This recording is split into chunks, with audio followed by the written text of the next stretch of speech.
Shocking news, but not surprising. Two members of the U.S. Navy, one with very high security clearance, have been charged with espionage. They're allegedly spying for the People's Republic of China. Joining us now to talk about this story is our friend Gordon Chang, who is an expert in China-American relations. You can follow him on Twitter at Gordon G. Chang. Gordon, this is an interesting story. What facts do we know? And of course, these are just allegations not yet proven in court, but they sound pretty serious allegations. Yeah, the Justice Department wouldn't bring charges unless it had the goods on these guys. And, there are two sailors. One of them gave information about the plans of ships. The other one was, I think, even more concerning because he gave plans on radar in Okinawa, which is going to be a place of great consequence.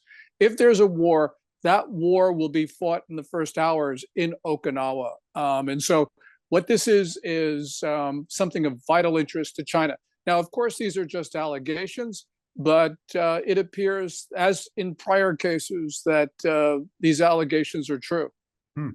One of the things that's interesting, and I was reading some of the coverage in ABC News, was that these spies were allegedly paid a sum of money, in one case $5,000, in another case about $15,000. What struck me was how small those amounts of money are. I mean, I suppose that's not really the point, but I mean, the secrets and the technology and the information took millions or billions to create, I suppose.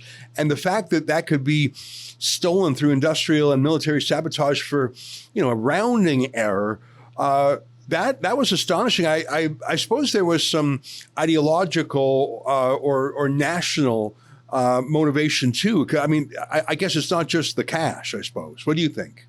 Yeah, I don't think cash is a motivating factor in most of these cases. Got to remember that these are two ethnic Chinese. And what's going on here is that Beijing, I'm sure, told them, look, if you don't cooperate, we are going to make life very difficult for your relatives still back in China.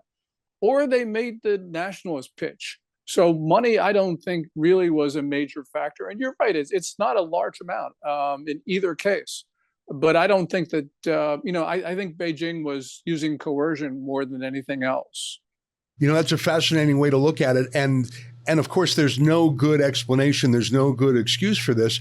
But if someone was being blackmailed, if someone's family was being threatened back home, I suppose that's a different motivation than if they were willing, underminers of the United States. We know, for example, that freedom-oriented activists in North America, whether they're Falun Gong or Hong Kong activists or Tibetan or whatever, their relatives back home are threatened. So I suppose really, until we start to reduce the reach of China into society in the UK, Canada, United States, Australia, that problem's not going to go away, especially with more and more immigration. I imagine a lot of these folks just want to join American or Canadian life, but it's the Chinese Communist Party that pull them into these intrigues. Yes. Well, Communist China is forcing Chinese Americans and others to choose. Are they loyal to China or are they loyal to the United States? And other Americans have a right to know. This is not racist. We know that China's campaign against Chinese Americans is comprehensive, it's coercive, and as we see here, it looks very successful.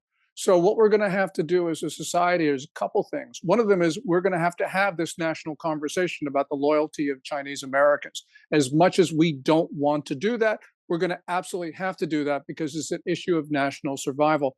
And the other thing is we're going to have to eliminate the reach of the Communist Party in the United States and elsewhere by removing CCP agents, which means closing their consulates, closing their state banks, their state enterprises, Confucius institutes, Confucius classrooms, you name it. We have to eliminate their presence from the United States. It's funny, you mentioned the Confucius Institute, which of course is a Chinese Communist Party directed influence operation, often on university campuses, influence, but also surveillance. In Canada, as I know Gordon, there's recently come a lot of revelations about the Chinese government's influence in the Liberal Party, all the way up to the Prime Minister and his brother. And it was astonishing to me that, and to many other Canadians, that Canada's prime minister appointed what he called a special rapporteur to get to the bottom of it.